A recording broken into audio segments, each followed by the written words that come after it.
সুপ্রিয় শিক্ষার্থীবৃন্দ, সরকারি হাজী মোহাম্মদ মহসিন কলেজের একাদশ শ্রেণীর মানবিক বিভাগে যারা ভর্তি হয়েছ, তোমাদের সবাইকে অভিনন্দন।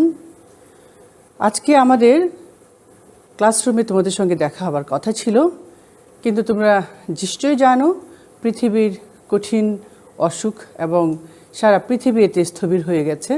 যদিও বা অনেক অফিস আদালত চলছে, কিন্তু শিক্ষার্থীদের নিরাপত্তার কথা চিন্তা করে, নিরাপদ জীবনযাপনের কথা চিন্তা করে স্কুল কলেজ এখনও খুলে দেওয়া হয়নি, যার কারণে আজকে আমাদেরকে অনলাইনে ক্লাসে তোমাদের সঙ্গে দেখা হচ্ছে। আমরা আশা করব ইনশাল্লাহ একটা সময় এই অসুখ সেরে যাবে পৃথিবীর এবং তোমাদের সঙ্গে আবার আমাদের ক্লাসরুমে দেখা হবে। তোমরা নিশ্চয়ই এর আগে ইসলামের ইতিহাস এবং প্রথম পত্রের যে ক্লাসটা করেছো, সেখানে তোমাদের ইসলামের ইতিহাস বিষয় সম্পর্কে তোমরা জেনেছো। তোমাদের প্রথম বর্ষে ইসলামের ইতিহাস প্রথম পত্র এবং দ্বিতীয় পত্রের কিছু অংশ তোমাদেরকে পড়তে হবে এবং ইসলামের ইতিহাস সম্পর্কে অনেকেরই কিছু অস্পষ্ট ধারণা রয়েছে। যেমন অনেকে বিজ্ঞান বিভাগ থেকে এসেছো, অনেকে বাণিজ্য বিভাগ থেকে এসেছো, অনেকে ধারণা একটু ভয় বিষয়টি নিয়ে, আমরা অনেকে আরবি লিখতে জানি না, এখানে আরবি লিখতে হবে কি না, বা আমাদের অনেক কিছু আরও বেশি বড় বড় লম্বা লেখা, এইসব ব্যাপারে অনেকেরই অনেক জিজ্ঞাসা থাকে, অনেকে ফোনে জিজ্ঞেস করে। তো ক্লাসের শুরুতেই তোমাদেরকে বলছি, আসলে ইসলামের ইতিহাসটা হলো তোমাদের বিভিন্ন জ্ঞানের বিভিন্ন শাখা নিয়ে আলোচনা করবে। ইতিহাস থেকে তোমরা যে তথ্যগুলো পাবে ভবিষ্যতে তোমাদের জীবনের জ্ঞান ভাণ্ডারকে আরও বেশি সমৃদ্ধ করবে। তো শিক্ষার্থীরা, চলো আজকে আমরা আলোচনা করি ইসলামের ইতিহাস প্রথম পত্রের প্রথম দিকে তোমরা আরবের ভৌগোলিক অবস্থা সম্পর্কে জেনেছো। আমি আজকে আলোচনা করব সভ্যতা নিয়ে। তোমরা নিশ্চয়ই বুঝতে পারো যে আজকে আমরা যে অবস্থানে এসেছি, যে সভ্যতা গড়ে উঠেছে পৃথিবীতে, সেই সভ্যতা কিন্তু একদিনে গড়ে ওঠেনি। এই সভ্যতা কিন্তু ধাপে ধাপে উন্নতি হয়েছে এবং এই সকল সভ্যতা, যতগুলো সভ্যতা এই পর্যন্ত এসেছে বা আমরা যেভাবে এগিয়েছি, আমরা সকল সভ্যতা কিন্তু ঋণী মিশরীয় সভ্যতার কাছে। তোমরা নিশ্চয়ই মিশর সম্পর্কে শুনেছ। সেই মিশরে নীল নদের দান বলা হয় এবং এখানে যে উন্নত মানের সভ্যতা গড়ে উঠেছিল সেটাই হলো মিশরীয় সভ্যতা। তো আজকে আমরা আলোচনা করছি মিশরীয় সভ্যতা সম্পর্কে। তোমাদের বই সামনে নিয়ে তোমরা দেখতে পারো মিশরীয় সভ্যতা। তোমরা খাতায় লিখো মিশরীয় সভ্যতা।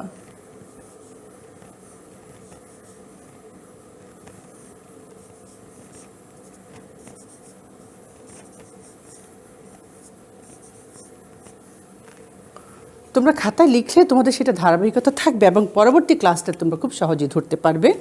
প্রিয় শিক্ষার্থীরা, মিশরীয় সভ্যতা সম্পর্কে আলোচনার আগে প্রথমেই তোমাদেরকে জানতে হবে যে আসলে মিশরটা কোথায়।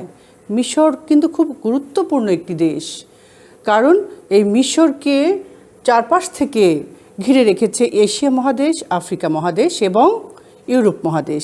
সে কারণে মিশর অনেক গুরুত্বপূর্ণ একটা ভৌগোলিক একটা রাষ্ট্র।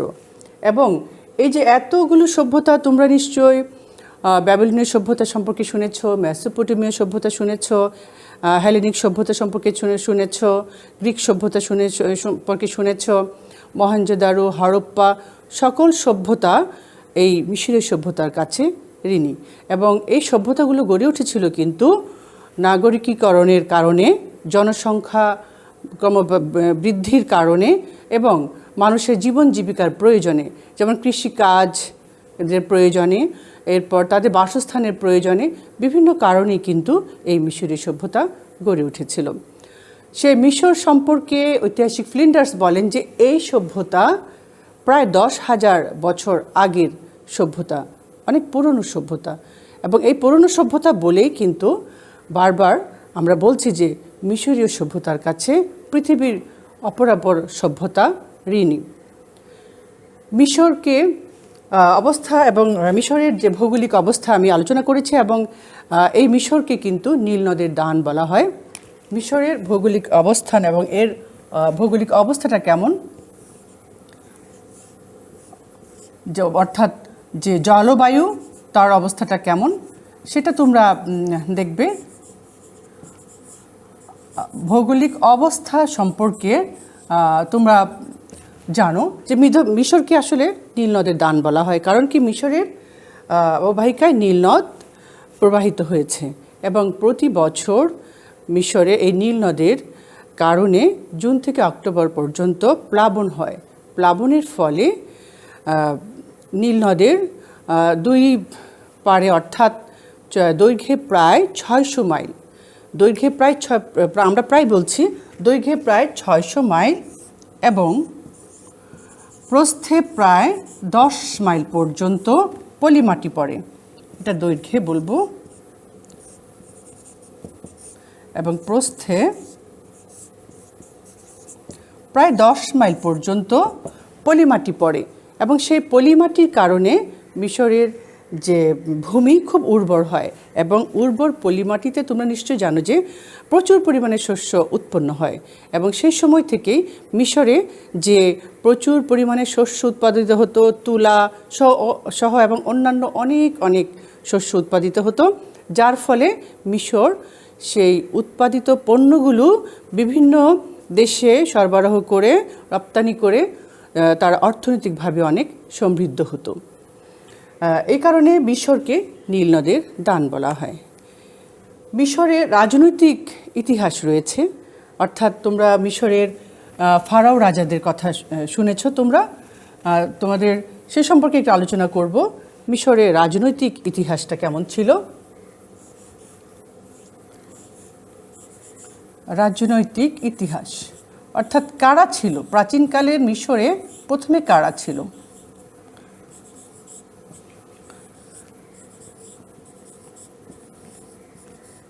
মিশরের রাজনৈতিক ইতিহাস সম্পর্কে জানা যায় যে এখানে প্রায় 4000 বছর আগের ইতিহাস জানা যায়। যদিও এখানে ককেশীয়দেরকে দেখা যায় ছিল, তারাই কিন্তু এই মিশরে আদি অধিবাসী ছিল। পরবর্তীতে এই মিশরে এসে সেমিটিক এবং নিগ্রোদের আধিপত্যটা লক্ষ্য করা যায় এবং মিশরে যে রাজারা ছিল তারা প্রায় 3000 বছর পর্যন্ত এখানে তাদের রাজবংশ অধীনে মিশর পরিচালনা করেছিল এবং সে সময় মিশর অনেক সুশৃঙ্খল ছিল। পরবর্তীতে 3000 বছরের রাজবংশের পরিসমাপ্তির পর সেখানে সামন্ত যুগের সূচনা হয় এবং সামন্ত যুগের রাজারা দের শাসন আমলে অরাজকতা এবং বিশৃঙ্খলা শুরু হয়। এর পরবর্তীতে আমরা যতটুকু ঐতিহাসিকদের তথ্য থেকে আমরা জানতে পেরেছি যে 2100 অব্দ থেকে 1750 অব্দ পর্যন্ত এই সময়টাতে ছিল গণতান্ত্রিক শাসন ব্যবস্থা। 1721 অব্দ থেকে 1750 পর্যন্ত গণতান্ত্রিক শাসন ব্যবস্থা খুব সুন্দরভাবে পরিচালিত হয়েছিল। পরবর্তীতে এখানে 325 অব্দে তোমরা গ্রিক বীর আলেকজান্ডারের নাম শুনেছ। আলেকজান্ডার এই মিশর আক্রমণ করেন এবং মিশরে যে রাজারা ছিল তাদেরকে ফারাও রাজা বলা হতো এবং সেই ফারাও রাজাদের যে সময়কাল, সেই সময়কালের পরবর্তীতে এই মিশর পরিচালনা করা হয়েছিল। পরবর্তীতে আলেকজান্ডার আক্রমণের পরপর সেখানে আবারও অন্যরকম শাসন ব্যবস্থা সূচনা হয়। তো সুতরাং আমরা রাজবংশ সম্পর্কে কিছুটা জেনেছি। এরপর আমরা মিশরের যে ধর্মবিশ্বাস সম্পর্কে আলোচনা করব। শিক্ষার্থীরা, তোমরা ধর্মবিশ্বাস সম্পর্কে লিখো যে মিশরের যে দেবতা ছিল, তারা যে জনগণ সাধারণ যে দেবদেবীর চর্চা করত, তাদের একজন দেবতা ছিল আমন রে। এছাড়া তাদের আরেকটা দেবতা ছিল, আরেকজন দেবতা ওসিরিস। আমন রে এবং ওসিরিস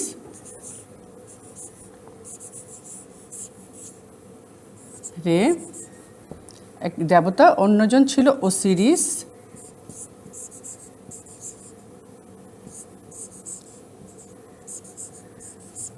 এবং সাধারণ জনগণের মধ্যে ধারণা ছিল তারা আবারও পুনর্জন্ম লাভ করবে এবং দেবতার তুষ্টি করার জন্য তারা রাজা, অমাত্যবর্গ বা পুরোহিত যারা ছিল তাদের সন্তুষ্টির জন্য তারা সবসময় ব্যস্ত থাকতো। চতুর্থ আমেনহটেপ এসে পরবর্তীতে এই পুরোহিতদের ক্ষমতা বা তাদের যে পুরোহিতদের চর্চা সেটা তিনি রোপ করেন, অর্থাৎ সেটা করেন, কমিয়ে দেন। এভাবেই মিশরে ধীরে ধীরে একটা সুশৃঙ্খল শাসন ব্যবস্থা গড়ে উঠেছিল। মিশরে আমরা দেখতে পাই যে সেখানে অনেক জ্ঞানচর্চাও হয়েছিল। জ্ঞানচর্চার মধ্যে বা শিল্প বিজ্ঞান গড়ে উঠেছিল। যেমন সেখানে অনেক তৈজসপত্র তৈরি হতো, তারপর দড়ি তৈরি হতো। শিল্প বিজ্ঞান, অর্থাৎ আমরা শিল্প বিজ্ঞান সম্পর্কে, মিশরের শিল্প ও বিজ্ঞান চর্চা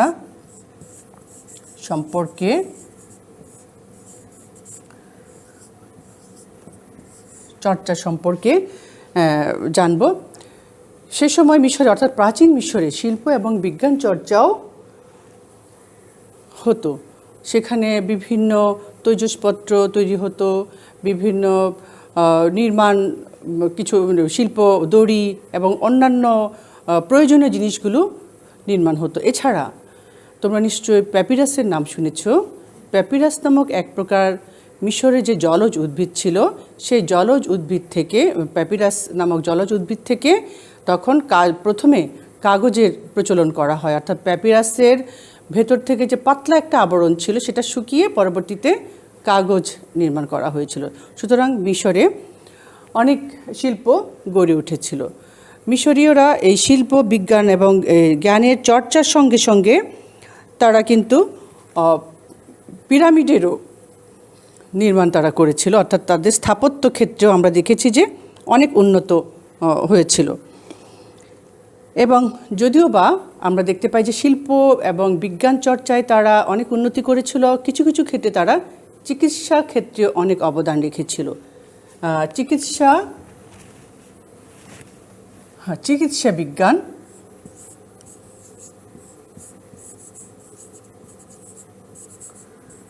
চিকিৎসা বিজ্ঞানে কেমন উন্নতি করেছিল, যেমন তাদের অনেক চিকিৎসক তাদের প্রয়োজনেই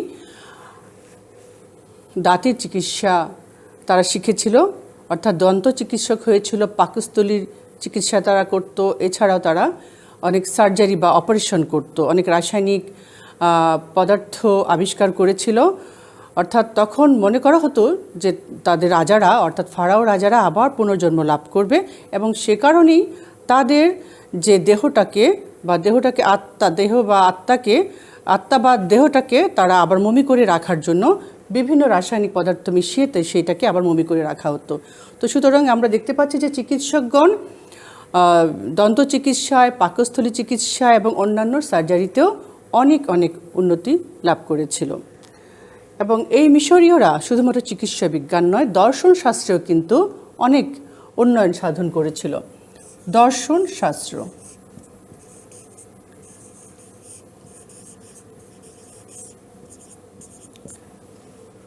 শিক্ষার্থীবৃন্দ তোমরা নিশ্চয়ই এগুলো খাতায় লিখছো। খাতায় লিখলে তোমাদের যে চর্চাটা হবে সেটা পরবর্তীতে তোমাদের পড়া বা মনে রাখতে অনেক সুবিধা হবে। তোমরা নিশ্চয়ই জানো যে কোনো 2-3টে বই থেকে যদি নোট করা হয় এবং ক্লাসটা ফলো করা হয় তাহলে কিন্তু সেটা পড়াশোনা অর্ধেক ধাপ এগিয়ে যায়। তো সুতরাং শিক্ষার্থীরা, তোমরা আমাদের অনলাইন ক্লাস হলেও তোমরা যদি এটাকে ফলো করো এবং বইয়ের সাহায্য নাও, নিশ্চয়ই তোমরা উপকৃত হবে। দর্শনশাস্ত্র সম্পর্কে যতটুকু জানা যায় যে তারা দর্শনও চর্চা করত, অর্থাৎ প্রাচীন মিশরীয়রা দর্শনও চর্চা করত। তাদের দর্শনশাস্ত্রের সাথে তারা ধর্মটাকে মেলাতো না, অর্থাৎ ধর্মের নিগড়ে তারা দর্শনটাকে ফেলতো না, যার কারণে আলাদা করে দর্শনটা গড়ে উঠেছিল। এবং এই দর্শন শাস্ত্রে তারা অনেক উন্নতি লাভ করেছিল। প্রাচীন মিশরীয়দের সম্পর্কে জানা যায়। যেমন এখানে একজন দার্শনিক ছিল ফাহোটেপ, তার একটা লেখা ছিল ম্যাক্সিমা, সেখানে দর্শন শাস্ত্র সম্পর্কে জানা যায়। ফাহোটেপের ম্যাক্সিমা তোমরা বইয়ে পাবে।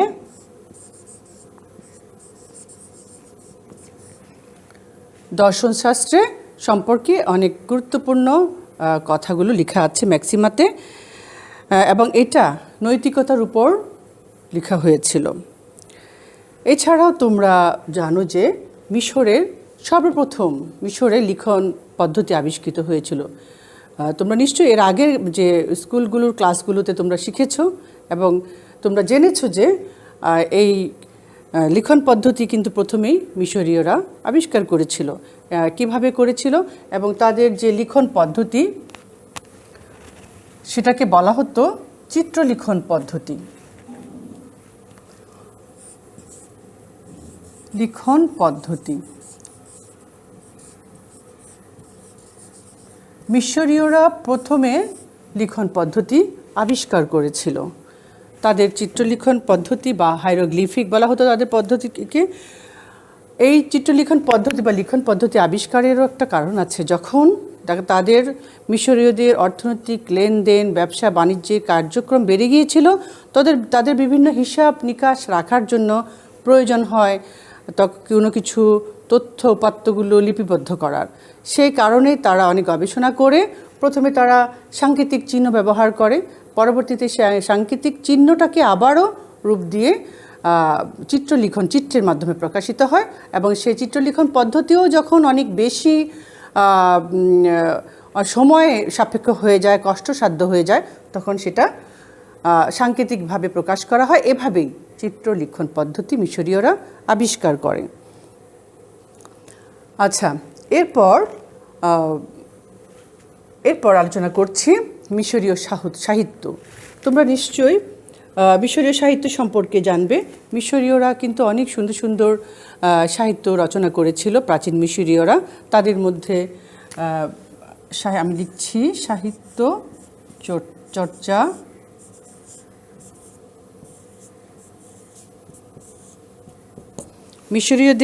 প্রাচীন মিশরীয়দের সাহিত্য চর্চা ছিল যেমন বিভিন্ন ধর্মনিরপেক্ষ বা ধর্মভিত্তিক সাহিত্য চর্চার পাশাপাশি তাদের অন্যান্য সাহিত্য ছিল, যেমন পয়েমস অফ পেন্তুর নামে একটা সাহিত্য রচনা করেছিলেন, এবং আরেকটা হলো প্রিসেন্ট অফ টাহুটেপ।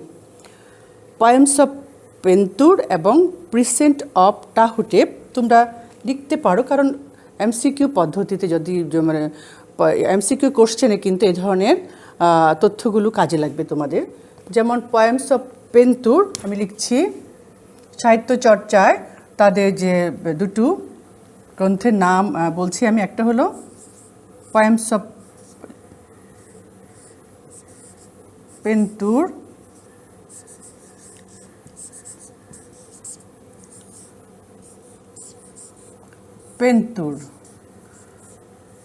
অর্থাৎ তাদের সাহিত্য চর্চার মধ্যে একটা হলো পয়েমস অফ পেন্তুর এবং আরেকটা হলো প্রিসেন্ট অফ টাহুটেপ।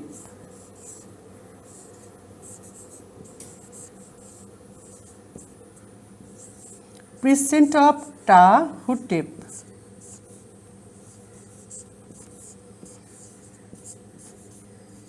তোমরা বইয়ে পাবে।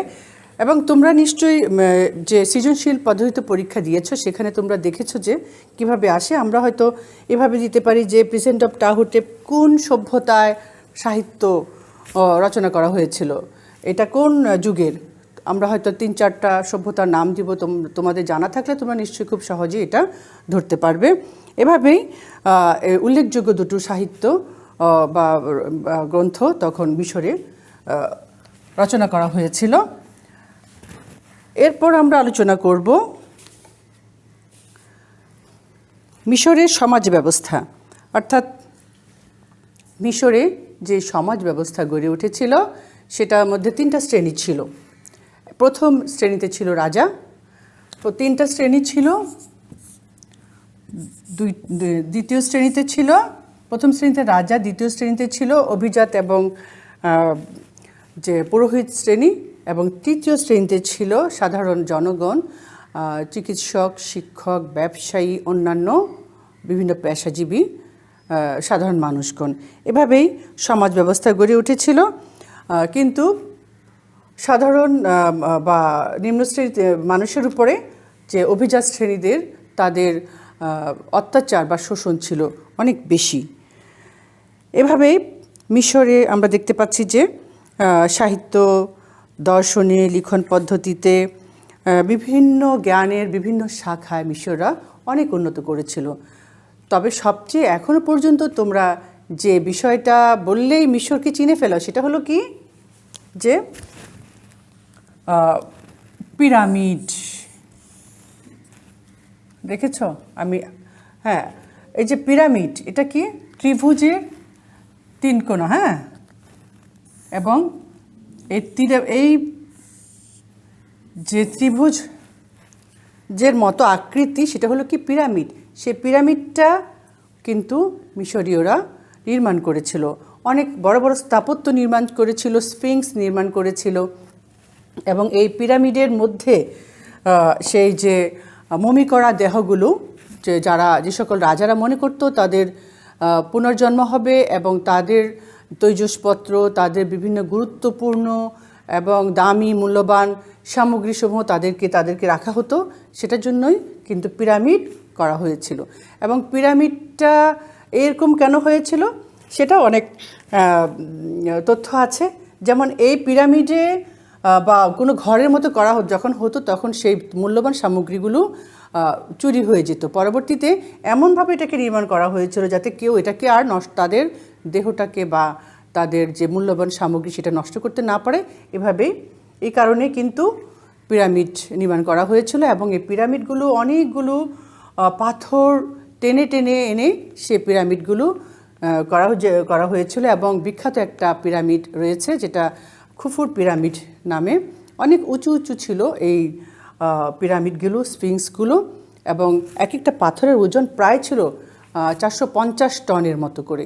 এভাবেই মিশরীয়রা স্থাপত্য ক্ষেত্রেও অনেক অনেক উন্নতি করেছিল। এইখান থেকে শুরু করে পরবর্তীতে স্ফিংস, আরও অনেক বড় বড় সুউচ্চ প্রাসাদ নির্মাণ করেছিল। এভাবে মিশরীয় সভ্যতা একে একে ধাপের পর ধাপ তারা অনেক অনেক উন্নতি সাধন করেছিল। তো সুতরাং এই যে প্রাচীন সভ্যতা মানুষের প্রয়োজনে বলো, নিজেদের সুখ সুবিধার জন্য বলো, বিভিন্ন কারণেই কিন্তু এই মিশরীয় সভ্যতা গড়ে উঠেছিল। আজকে এই যে করোনাকালীন সময়ে আমরা কিন্তু অভ্যস্ত ছিলাম না কিভাবে আমরা বের হব, আমরা কিভাবে নিরাপদ জীবনযাপন করব। আমরা এরই মধ্যে চর্চা করেছি। আমরা জানি যে স্টে হোম বলা হচ্ছে বারবার, আমাদেরকে মাস্ক পরতে বলা হচ্ছে, আমাদেরকে স্যানিটাইজ ইউজ করতে বলা হচ্ছে, আমাদেরকে হাত ধুতে বলা হচ্ছে, আমাদেরকে অনলাইন ক্লাস করছি তোমাদের সঙ্গে। এইসবই কিন্তু আমাদের সভ্যতাটা গড়ে উঠছে এভাবে আমাদের নিজেদের প্রয়োজনে। তোমরা অনলাইনে অনেকগুলো অর্ডার করছো। এভাবে কিন্তু একটা সময় দেখা যাবে যে আমরা আবারও হয়তো আরও বেশি প্রযুক্তি নির্ভর হয়ে যাব। সুতরাং প্রিয় শিক্ষার্থীরা, আমরা যুগের প্রয়োজনে আমরা দেখেছি যে মিশরীয় সভ্যতা গড়ে উঠেছে। আমরা থেমে থাকবো না। মানুষ কখনো কোনো কিছুর কাছে পরাজয় বরণ করে না। সুতরাং তোমরা শিক্ষার্থীরা মনোযোগী হবে ক্লাসে, এবং পরবর্তীতে এখান থেকে যে প্রশ্নটা আসবে, অর্থাৎ আমরা বলতে পারি, তোমরা বলো তো যে কোন প্রাচীন সভ্যতার কাছে পৃথিবী মানুষ ঋণী, কোন সভ্যতা ঋণী, এবং সেটা একটা উদ্দীপক দিয়ে আমরা এখানে হয়তো তোমাদের আলোচনা শুরু করব। তো আজকে এই মিশরের সভ্যতা সম্পর্কে আলোচনা এখানে শেষ হলো। শুভকামনা তোমাদের জন্য। ধন্যবাদ।